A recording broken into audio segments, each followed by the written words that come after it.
오늘은 특별히 좀 이렇게 종려주일이어서요.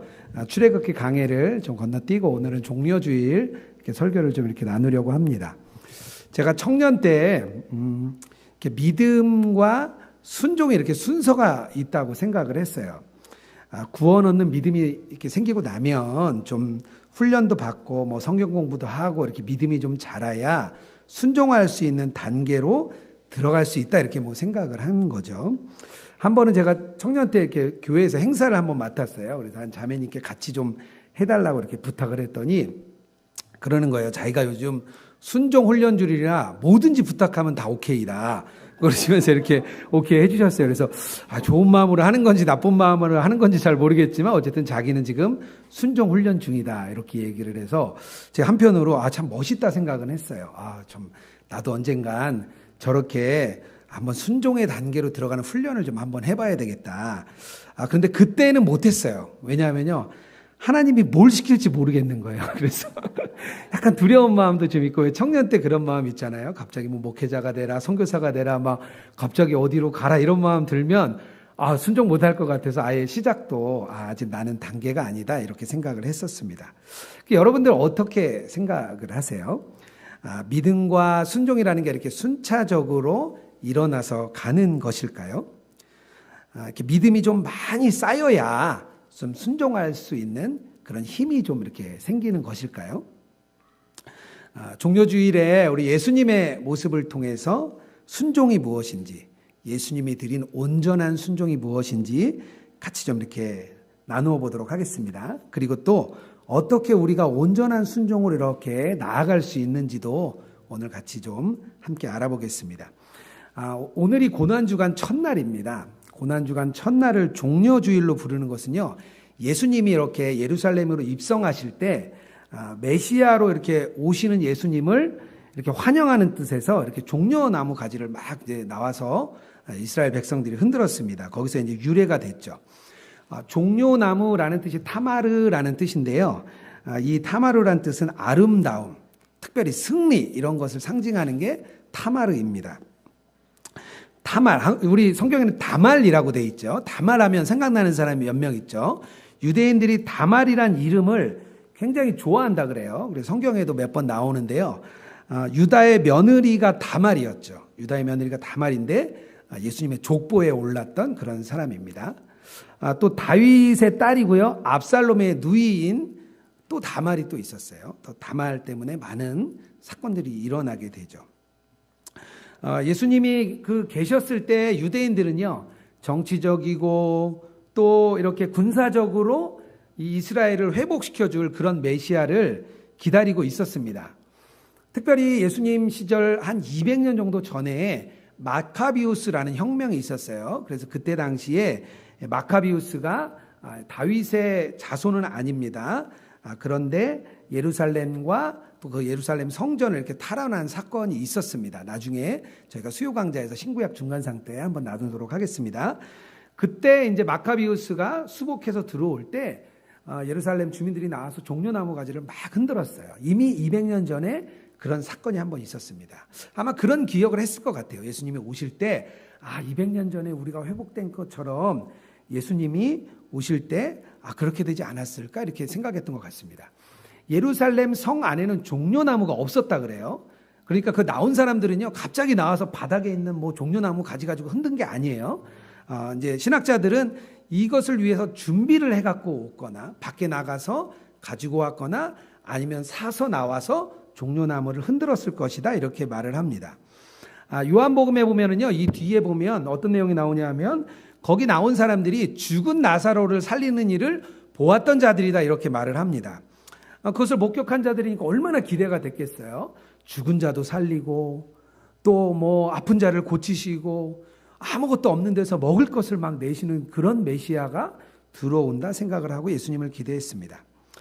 예수님은 그때 오늘 우리가 읽은 것처럼 한 번도 타보지 않은 나귀를 이렇게 타시고 예루살렘으로 입성하셨습니다. 위대한 왕이시지만 아주 겸손한 모습으로 나귀를 타고 들어오시고 성경의 예언대로 따라 행하고 계셨습니다. 성경은요, 이렇게 예수님이 온전한 순종을 했다고 말을 합니다. 온전한이란 뜻을 교회에서 우리가 기독교적인 용어로 많이 쓰는데요. 이게 제가 사전에 찾아보니까 이런 뜻이더라고요. 손상 없는, 원상 그대로.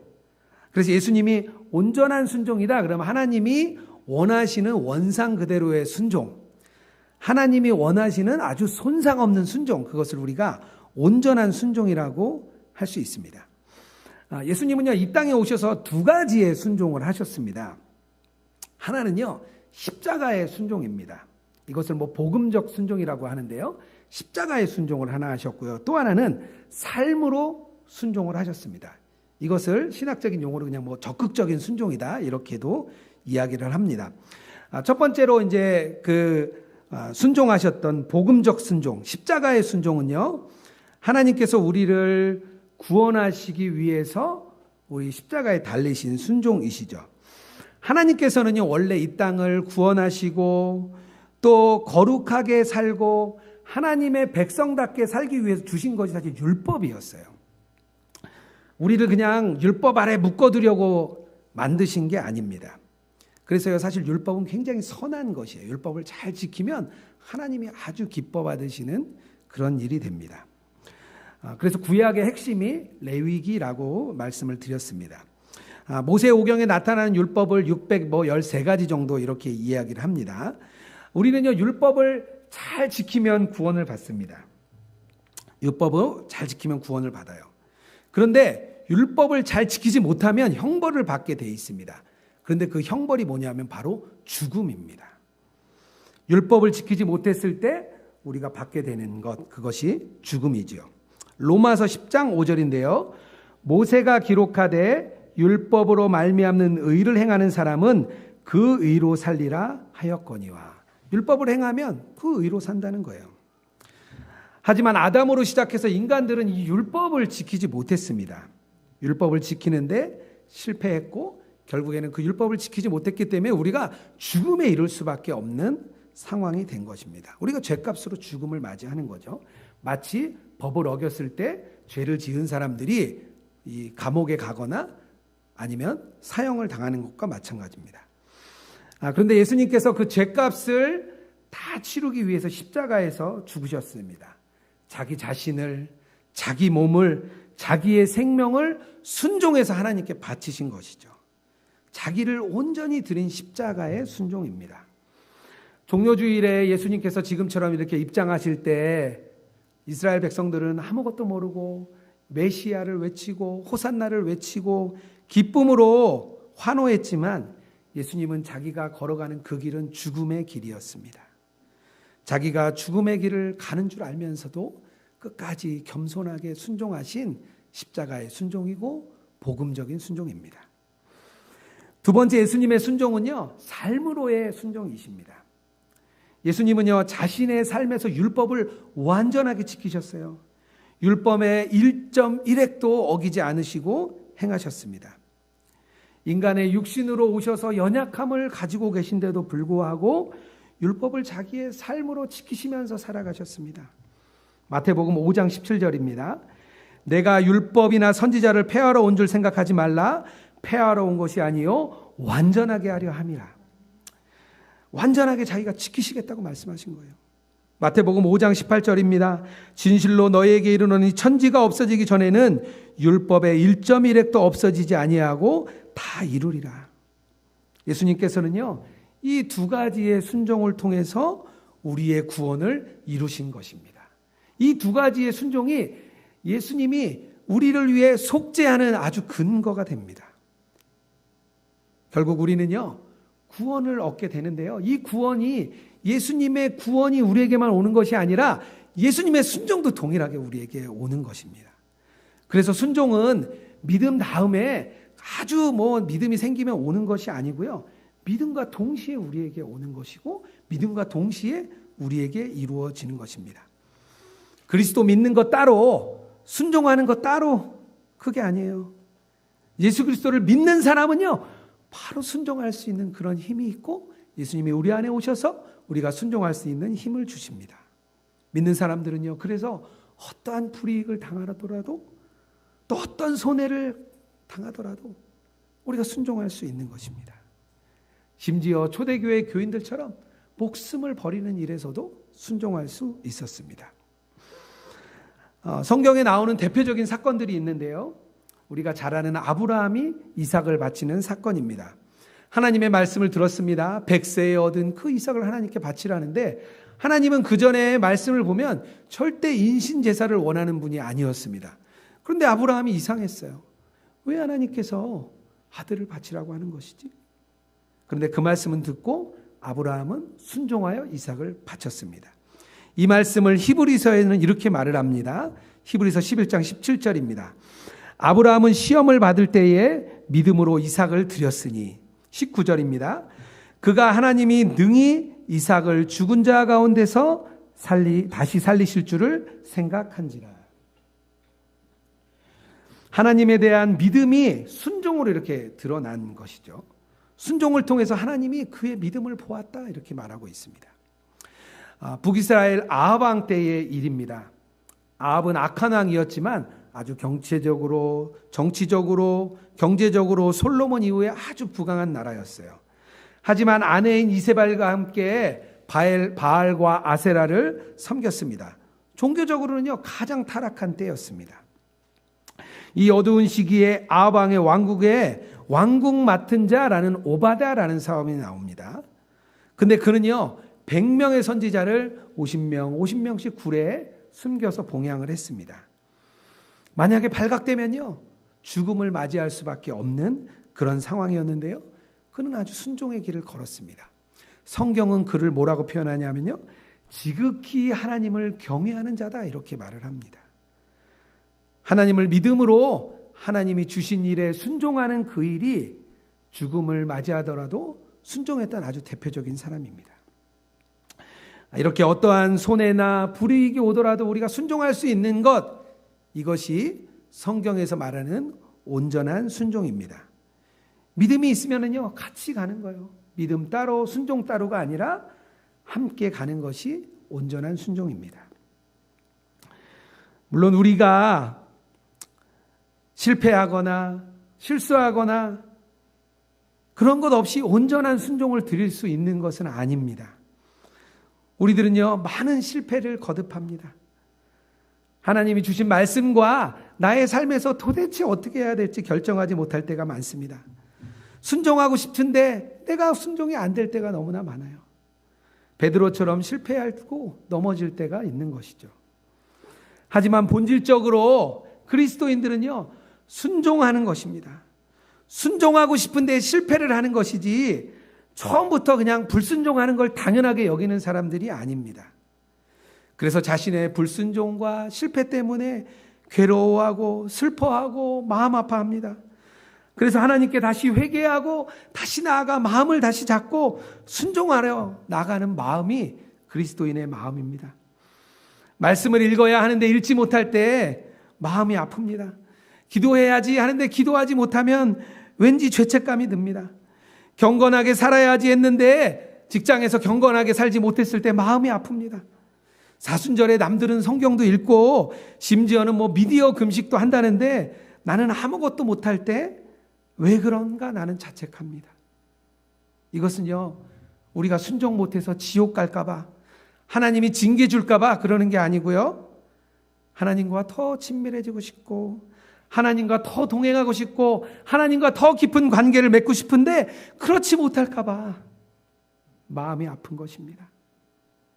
나의 실패와 실수가 주님의 마음을 아프게 하고 또 주님께 미안해서 그런 것입니다.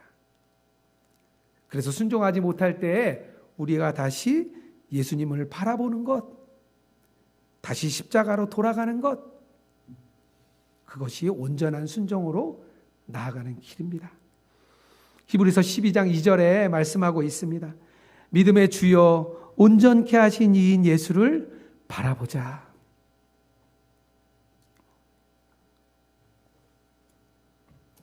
제가 몇 년 전에 이렇게 저희 장인 장모님의 계신 집을 수리한 적이 있습니다.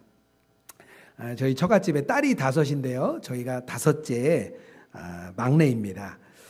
처음에는 이렇게 아버님, 어머님 집을 수리한다 그래서 그냥 형님들이 하도록 그냥 이렇게 놔뒀어요. 그랬는데 제가 보니까 제가 또 건설회사 출신이잖아요. 근데 그 조그만 집 수리하는 정도는 이렇게 쉽게 할 수 있을 것 같았어요. 근데 제가 보니까 금액이 너무 비싼 거예요. 뭐 여기저기 견적을 받으셨는데, 그래서 제가 직접 하면 50%만 할 수 있다 그랬더니 형님들이 엄청 좋아하시면서 저보고 이렇게 맡아서 좀 해달라고 이야기를 하셨습니다. 사실 저도 교회 사역이 너무 바빠서 그냥 모른 척 하고 싶었는데 이렇게 너무 비싸니까 좀 나설 수밖에 없었어요. 그런데 막상 공사를 해보고 이렇게 하니까 생각지도 않았던 공사들이 여러 건이 들어왔습니다. 그래서 한 20% 정도가 더 이렇게 증가를 했어요. 그래도 100%에서 70%면 잘한 거잖아요. 그렇죠? 잘한 건데 20%를 더 내라고 했는데 다들 이렇게 먼저 내라고 서로 막 미루시는 거예요. 5분의 1로 나눠서 내기를 했는데 서로 먼저 내라고 하면서 안 내시는 거예요. 제가 좀 난감했습니다. 공사는 끝났고 비용은 지불해야 되는데 아는 사람들을 불러다 일을 다 시켰는데 어떻게 해야 되나 고민을 했습니다. 그런데 알고 봤더니 형님들 사이에 이전에 채무 문제가 있었는데 그것 때문에 마음이 상한 적이 있었어요. 근데 그것을 다 감춰놓고 계시다가 이 일을 문제로 마음에 이렇게 터진 겁니다. 제가 보니까 도저히 해결이 안 되고 두 분들이 막 싸우시기도 하고 막 어려움이 있었습니다. 그래서 하나님이 저에게 주신 마음이요, 이것을 내가 감당하라는 마음을 저에게 주셨어요. 제가 보니까 한 50% 정도는 더 제가 감당해야 될 것 같았습니다. 그런데 이게 잘 순종이 안 되더라고요. 왜냐하면 고생도 제가 다 했고 제가 그 한 달 넘게 매일 그 먼 길을 왔다 갔다 하면서 고생을 했는데 더군다나 제가 재정도 넉넉한 게 아니라 오히려 형님들 재정이 훨씬 넉넉한데 이걸 내가 내야 되나 하는 마음이 좀 들었습니다. 그런데 이렇게 엎친 데 덮친 격으로 저희 아버님께서 제가 공사를 잘 못해서 싸움이 났다고 생각을 하신 거예요. 얼마나 속상했는데 오히려 저를 막 혼내시는 거예요. 근데 주님께서는 그냥 아무 말도 하지 말아라. 그냥 네가 감당해라. 그렇게 말씀을 해주셨습니다. 그런데 순종하는 게 참 어려웠어요. 며칠을 끙끙대다가 저희 아내와 그렇게 하기로 결정을 했습니다. 그래도 오해는 풀어지지 않았고요. 금전적인 손해는 제가 고스란히 봤습니다. 억지로 순종했는데 저에게 남은 게 하나도 없는 것 같았어요. 그래서 주님을 이렇게 바라볼 수밖에 없었죠. 너무 속상했거든요. 근데 주님이 저에게 그러는 거예요. 너는 막내 사이로 그동안 가정을 위해 한 게 아무것도 없는데 처음으로 네가 뭐 한 거야. 그런 마음을 주셨어요. 그러고 나니까 마음이 이렇게 제가 좀 풀어지고 평안이 왔습니다. 우리가 순종이 안 될 때 다시 주님께 돌아가는 것, 다시 십자가 앞으로 서는 것, 그것이 믿음과 순종이 함께 가는 길입니다. 그렇다면 우리가 어떻게 온전한 순종으로 나아갈 수 있을까요? 예수님은요, 한 3가지 정도 이렇게 온전한 순종을 드렸습니다. 첫 번째는요, 예수님의 온전한 순종은요, 하나님의 권위에 순종하셨습니다. 하나님의 말씀의 권위 아래서 온전히 순종을 하셨어요. 요한복음 12장 49절입니다. 내가 자의로 말한 것이 아니요 나를 보내신 아버지께서 내가 말한 것과 같이 이를 친히 명령하여 주셨으니. 예수님께서는요 늘 말씀에 의지해서 말씀하시고 행동하신 것입니다. 자신의 모든 순종의 행동이요 하나님께로부터 왔다고 했습니다. 권위에 순종한다는 건요 이렇게 말씀이 떨어졌을 때 할까 말까 고민하는 게 아닙니다. 말씀이 떨어지면 곧 순종하는 것, 그것이 권위에 순종하는 것입니다. 군인들은요 상관의 명령에 복종을 해요. 군인들은 명령에 떨어지면 무조건 순종합니다. 군대에서 가장 큰 죄는요 명령 불복종입니다. 전시에는요 그런 일이 일어나면 죽임을 당해도 어쩔 수 없는 일입니다. 예수님께서요 가버나움에 가셨는데 로마 백부장이 찾아왔어요. 그래서 자기네 하인의 병을 고쳐달라고 이야기했습니다. 예수님이 참 예쁘게 보시고 그 병을 고쳐주시겠다고 했습니다. 그런데 백부장이 이렇게 말해요. 백부장이 대답하여 이르되 주여 내 집에 들어오심을 나는 감당하지 못하겠사오니 다만 말씀만 하옵소서. 그러면 내 하인이 낫겠나이다. 군인이다 보니까 그 말씀의 권위가 무엇인지 알았습니다. 그 말씀의 권위를 따르는 사람이었죠. 예수님께서요 그를 아주 칭찬해 주셨어요. 이스라엘 중에 이만한 믿음을 내가 보지 못했다 하면서 그를 칭찬하셨습니다. 저희가 작년 말에 예수동의 일기 추천일기를 가지고 책을 한 권 만들었습니다. 그 책 중에 이렇게 제목이 있는데요. 제목이 이런 내용이에요. 어떤 권사님이 쓰신 건데요. 남들이 미쳤다고 할까봐 말 못하는 기쁨. 뭔가 좀 약간 좀 문제가 있는 것 같죠? 네. 내용은 이렇습니다. 3년 전에 아파트를 이 권사님이 사셨는데 이 아파트가 3년 동안 가격이 엄청 오른 거예요. 갑자기 재개발이 되면서 수억 원대의 프리미엄이 붙었습니다. 그런데 하나님께서 어처구니 없이 무슨 말씀을 하셨냐면 3년 전에 원금만 받고 그것을 포기하라는 마음을 주셨대요. 그래서 이분이 이렇게 쓰셨어요. 그 아파트를 포기하라고 온전히 순종하라고 하셨을 때 너무나 어려웠습니다. 너무 슬펐습니다. 몇 달을 매일 매순간 물어보고 기도하고 정말 하나님의 뜻인지 또 물어보고 기도하고 검증했습니다. 나중에 나도 모르던 사실을 알았습니다. 나의 진짜 주인은 하나님이 아니라 아파트라고 하셨습니다. 늘 딸과 나누던 대화가 생각났습니다. 엄마, 나 미국으로 대학 공부하러 가면 학비가 비싸대. 내가 말했습니다. 걱정하지 마. 엄마가 아파트 팔아서 학비 대줄 테니까 넌 네가 원하는 좋은 대학을 가기나 해. 그러면서 포기하는 과정을 쭉 쓰셨습니다. 그러면서 또 이렇게 쓰셨어요. 혼자의 나는 이제 아버지께 간구합니다. 이 딸아이의 미래를 책임져 주소서. 이렇게 포기하고 나서 이분이 잠을 몇 달을 못 자다가 잠을 잘 자셨다 그래요. 어떤 분은 좀 그렇게 생각할 수도 있을 것 같아요. 그거 너무 좀 왜곡된 거 아니야? 너무 그 비합리적인 믿음 아니야? 그런데 이 권사님에게는요, 자신이 주인이 누구냐? 재물이 자기의 권위자냐? 예수님이 자기의 권위자냐? 그것을 택하는 문제였습니다. 눈에 보이는 것과 눈에 보이지 않는 하나님의 권위, 어떤 것을 따를 것이냐에 대한 문제입니다. 이 세상의 눈으로 보면 참 바보 같은 일이죠. 그것을 언제 또 그렇게 얻겠어요? 그런데 하나님의 눈으로 보면 그것보다 더 큰 상급이 하늘에 있을 것입니다. 물질이요, 이 세상 살아가는데 아주 중요합니다. 돈도 중요합니다. 오직하면 예수님이 너희 재물이 있는 곳에 마음이 있다 말씀하셨습니다. 그래서 우리가 재물의 권위에 따를 건지 하나님의 권위에 따를 건지 계속 이렇게 하나님은 우리의 순종을 물어보십니다. 하나님을 믿는다고 하면서 하나님의 마음이 주어졌을 때 순종하지 않는 것은요, 하나님을 두려워하지 않는 사람입니다. 왜냐하면 그에게 하나님은 중요하지 않기 때문입니다. 하나님의 권위에 순종하는 사람은요, 늘 주님께 묻고 늘 주님께 물으며 행동합니다. 혼자 결정하지 않고 하나님께 계속해서 물어보는 과정들, 우리가 그런 과정들이 있어야 하나님의 권위에 순종하는 사람이 됩니다. 두 번째, 예수님의 순종은요, 부분적인 순종이 아니라 완전한 순종이었어요. 예수님은 자신의 일부만 순종한 게 아니고요, 자신의 목숨까지 하나님께 완전히 드린 순종입니다. 그래서 십자가의 순종을 완전한 순종이라고 말합니다. 베드로전서 2장 24절입니다. 친히 나무에 달려 그의 몸으로 우리의 죄를 담당하셨으니 이는 우리로 죄에 대하여 죽고 의에 대하여 살게 하려 함이라. 그가 채찍에 맞음으로 너희가 나음을 얻었도다. 우리가 생각하는 큰 일이 있습니다. 또 우리가 생각하는 작은 일이 있어요. 또 작은 죄가 있고요, 또 큰 죄가 있습니다. 그래도 우리 그리스도인들은요, 큰 죄는 짓지 않아요. 정말 막 감옥에 갈 만한, 다른 사람에게 손가락질 달 만한 그런 큰 죄는 사실 저희들 짓지 않습니다. 특별히 큰 일이 오면 또 우리는 기도합니다.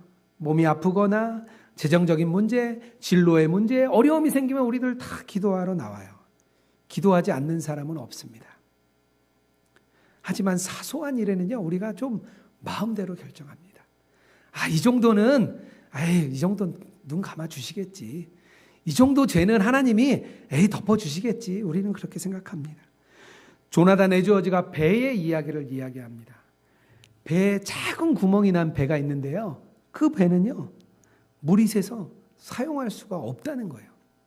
저희 아들이 자기들끼리 돈을 모아서 큰 쿠션을 하나 샀습니다. 그것을 부는데 하루 종일 걸리더라고요. 3명의 아이가 달라붙어서 하루 종일 그걸 불었어요. 그래서 큰 쿠션이 생겼습니다. 아이들이 얼마나 좋아했는지 며칠 동안 그것을 막 뒹굴고 막 거기서 놀더라고요. 그런데 언제부턴가 이렇게 바람이 슬슬슬 빠지기 시작했어요. 찾아보니까 어디가 빠졌는지 모르겠는 거예요. 그래서 한참을 찾고 뭐 저희가 스프레이도 뿌려보고 하니까 아주 작은 구멍이 하나 났습니다. 그런데 쓸 수가 없는 거예요. 작은 일에 순종하지 않거나 부분적으로 순종하는 것은요, 순종하지 않는 것입니다. 사무엘상 15장에 보면 사울 왕이 아말렉을 쳐서 승리를 합니다. 그때 사무엘이 뭐라고 얘기하냐면요, 거기에 모든 소유를 다 진멸하라고 말을 합니다. 그런데 사울 왕이 대부분은 다 진멸했어요. 근데 아가강도 살려주고 짐승 중에 좋은 것은 좀 택해서 갖고 왔습니다. 이 사건을 보시고 하나님이요, 사울을 폐기하는, 왕위에서 폐위하는 결정적인 사건이 되었습니다. 사울은요, 부분적으로만 순종을 했습니다. 제가 집사였을 때 성경을 굉장히 열심히 읽기 시작한 때가 있었습니다. 그 전에는 저의 유일한 낙은 이렇게 평일에 집에 오면 텔레비전을 이렇게 계속 보는 거였어요. 텔레비전 이렇게 막 돌려서 보다 보면 정신이 좀 멍해지고 희미해지면서 왠지 스트레스가 다 없어지는 것 같았어요. 회사 일이 다 잊어지고, 그래서 저를 매일 이렇게 돌려봤습니다. 저희 아내가 저랑은 도저히 TV를 못 보겠다고 제가 하도 돌려서 보니까. 근데 이제 좀 그게 좋았어요. 그런데 말씀을 읽기 시작하면서 TV를 이렇게 껐습니다. 평일에는 시간이 없으니까, 저녁에 갔다 와서 책 읽을 시간, 말씀 읽을 시간이 없으니까 텔레비전을 껐습니다. 제가 생각해도 굉장히 대견스러웠어요. 그런데 주말이나 휴일에는 그러기가 싫었어요. 왠지 주말이나 휴일에는 나만의 좀 그런 문화를 좀 즐기고 싶었습니다. 평일에는 좀 말씀도 열심히 읽고 좀 이렇게 신앙생활 열심히 하니까 휴일에는 좀 당연히 쉬는 거지 하는 마음이 좀 들었습니다. 그런데 이렇게 돌아보니까 휴일에 한없이 제가 무너지는 제 자신을 보았습니다. 휴일이 되면 아주 태만해지고 게을러지고 세상의 즐거움을 찾아서 계속 이렇게 돌아다니는 제 모습을 본 거죠. 그래서 주일이 지나고 휴일이 지나면 제 마음에 너무 찔림이 있는 거예요. 아무 잘못도 안 했는데 그냥 그런 찔림이 있더라고요. 그래서 주님이 이렇게 마음을 주시기를 주말에도 좀 말씀을 좀 읽어라, 그런 마음을 주셨어요. 그게 참 쉽진 않더라고요. 그래서 몇 주를 계속 고민하다가 어느 휴일에 이렇게 아침에 일어나서 말씀을 펼쳤습니다. 그런데 그날 너무 은혜가 부어졌어요. 아직도 저는 그날이 되게 생각이 나요.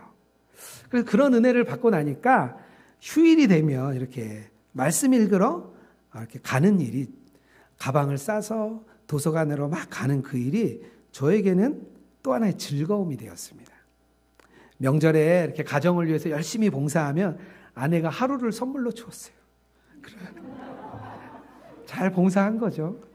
그럼 그날 아침부터 저녁까지 이렇게 도서관에 앉아서 말씀을 읽고 묵상을 했습니다. 그 기억이 저에게는 너무 기쁜 기억이에요. 많은 분들이 신앙생활하면서 그런 생각을 합니다. 이만하면 됐지. 주일 예배 드리고, 내가 나눔 반교회도 참석하고, 어떤 날은 수요 예배도 내가 드리고, 이만하면 충분하다 생각할 수 있습니다. 물론 충분합니다. 전 충분하다 생각해요. 단 주님이 자꾸 마음에 뭔가 찔림을 준다면 분명히 주님이 더 원하시는 게 있는 거라 생각합니다. 그럴 때 부분적인 순종이 아니라 한 걸음 더 나아가서 온전한 순종을 드리면 주님이 아주 기뻐하시는 온전한 순종의 길이 될 것입니다. 마지막으로 예수님이 드리는 온전한 순종은요, 아주 적극적인 순종이었어요. 삶으로 드린 순종이었습니다. 하나님께서 성경을 통해 주실 때, 말씀을 주실 때 하지 말라 이런 말씀만 주신 것이 아닙니다. 행하라 이런 말씀도 주셨어요. 마태복음 25장에 보면 이런 말씀이 나옵니다. 왼편에 있는 자들에게 저주받은 자들이라고 말합니다. 근데 그들이요, 뭘 했냐 안 했냐 하면요, 내가 줄일 때 먹을 것을 주지 않았고, 목마를 때 마시지 않게 하였고, 나그네 되었을 때 영접하지 않았고, 헐벗을 때 옷 입히지 않았고, 병들고 옥에 갇혔을 때 돌보지 아니하였다. 그들은요, 행하지 않은 것 때문에 심판을 받게 되었습니다. 구약에서요, 추수할 때 고아와 가부를 위해서 꼭 남겨놓으라고 합니다. 감람나무 뗀 후에 그 가지를 다시 흔들지 말라고 합니다. 포도를 딴 후에 남은 것을 따지 말고 객과 고아와 가부를 위해 남겨두라고 합니다. 성경은요, 이렇게 늘 약자를 위해서 돌보라고 이야기하셨어요. 예수님께서도요, 가난한 자, 소외된 자, 병든 자들을 위해 일하셨습니다. 오직하면 내 이웃을 내 몸과 같이 사랑하라는 그런 새 계명을 예수님이 주셨습니다. 바울 사도가요, 마게도냐 교회를 위해 칭찬했는데요, 너희들이 어려운 중에 연보를 힘에 겹게 하였다 하면서 칭찬을 하였습니다. 저희가 재정을 통해 드리는 순종만이 뿐만 아니고요, 우리가 시간의 순종을 드리는 것도 굉장히 적극적인 순종입니다. 자신의 가장 중요한 시간, 자신의 삶에서 가장 중요한 때를 하나님께 드리는 것은요, 하나님이 기뻐하시는 아주 적극적인 순종입니다. 한 남편 집사님이 우울증 때문에 되게 힘들어하는 가정이 있었습니다. 상태가 심각했고 매일 죽겠다고 어려워했습니다. 목사님도 오시고 전사님도 오시고 많은 분들이 오셔서 신방을 해주셨어요. 그런데 올 때는 좋아졌는데 돌아가면 너무 이 집사님이 힘드신 거예요. 그래서 가까운 우리 집사님들에게 좀 자기를 좀 자주 찾아와 주면 좋겠다고 이렇게 말씀을 하셨습니다. 그때 저희가 사역을 하던 팀들이 있었는데요, 우리 집사님들이 마음을 모았습니다. 그래서 매일 저녁에 시간이 되면 그 집을 이렇게 좀 방문하자, 시간 되는 사람들이 그냥 가자, 이렇게 얘기를 했습니다. 처음에는 누가 오는 줄도 몰랐어요. 누가 올 줄도 몰랐어요. 그런데 그냥 시간이 되면 오자고 했는데 어떤 날은 뭐 40명씩 막 이렇게 오고, 어떤 날은 뭐 이렇게 서너 명도 오고, 하여튼 매일 끊이지 않고 사람들이 왔습니다. 회사 일로 굉장히 바쁜데 저녁에 이렇게 찾아왔어요. 반차를 내고 오신 분도 있고, 또 바쁜 중에 멀리 지방에 출장을 갔다 오신 분도 있었습니다. 그래서 그 어려운 때를요, 집사님이 잘 지나가셨어요. 지금도 만나면 저희들이 그 얘기를 많이 합니다. 그때 참 우리가 같이 이렇게 하는데 너무 기뻤지. 다들 중요한 시간들을 내어주었습니다. 저도 말씀을 준비하면서 이렇게 주님이 저에게 괜히 물으시는 것 같았어요. 너는 지금 온전한 순종을 드리고 있느냐, 이런 질문이 저에게 계속 주어졌습니다. 처음에는 조금 이 질문을 이렇게 좀 이렇게 뒤로 이렇게 외면을 좀 했습니다. 마음 한편엔 그런 생각이 좀 들었어요. 직장도 내려놓고 주님이 명령하신, 또 주님이 말씀하신 목회의 길을 가는데 이만하면 뭐 순종 잘 드리는 거 아닌가요? 그런 생각이 좀 들었습니다. 그냥 그렇게 스스로 결론을 내린 거죠. 그런데 하나님이 자꾸 물으시는 거예요. 그런데 제가 이렇게 제 자신을 가만히 돌아보니까 제가 순종하고 싶지 않은 한 가지가 있었습니다. 그게 뭐냐면요, 제 자아에 있는 자존심이었습니다. 자존심을 꺾는 일은 하고 싶지 않았어요.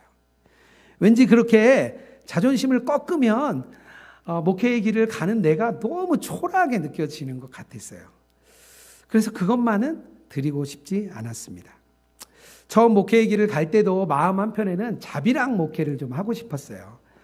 교회를 섬기는데 내가 벌어서 내 생활은 내가 하고, 나도 교회 성도님들처럼 왠지 당당하게 떳떳하게 와서 이렇게 목회를 해야 제 마음이 되게 좋을 것 같았어요. 그런데 교회 생활을 하면서 사례도 교회도 주시고, 집도 교회에서 주시고, 차도 교회에서 주셨습니다. 그런데 그것을 받을 때마다 저는 마음이 너무 왠지 불편한 거예요. 왜 그런가 생각했더니 제가 가지고 있는 자존심이었습니다. 제 자존심이 왠지 꺾이면 나는 너무 초라한 사람이 되는 것 같았어요. 예전에는 내 힘으로 했는데 이제는 내 힘으로 못하는 것 같았습니다. 근데 말씀을 준비하면서 가만 과거의 저의 생활을 돌아보니까 사실 직장 생활한 것도 내 힘으로 한 게 아니더라고요. 내 힘으로 일해서 내 힘으로 번 줄 알았는데 하나님께서 직장도 허락해 주시고 또 이렇게 교회 회사에서 또 밀리지 않고 월급도 주시고 또 교회 섬길 수 있는 힘도 주시고 시간도 주시고 다 주님의 은혜였는데 그것은 그냥 제가 한 줄 알았던 거예요. 옛날이나 지금이나 저는 은혜로 사는구나. 그런 것을 깨닫게 해주셨습니다. 그래서 내 마지막 남은 자존심, 내 자아도 주님께 드리는 것이 나의 순종이구나. 주시면 주시는 대로, 안 주시면 안 주시는 대로 그냥 가는 것. 그것이 저의 순종이라는 것을 제가 말씀을 준비하면서 결론을 내렸습니다. 우리 사랑하는 성도 여러분, 어떤 순종을 드리고 있습니까? 어떻게 나의 순종을 하나님께 내어드리고 계십니까? 내가 정한 만큼, 내가 생각하는 만큼, 그만큼의 순종은 아니십니까? 예수님께서는요, 우리에게 구원을 주실 때 순종할 힘을 동일하게 주셨습니다. 우리가 마음을 결정하고 온전한 순종으로 나아가기로 할 때 주님께서 더욱 우리를 붙드시고 인도하실 줄 믿습니다.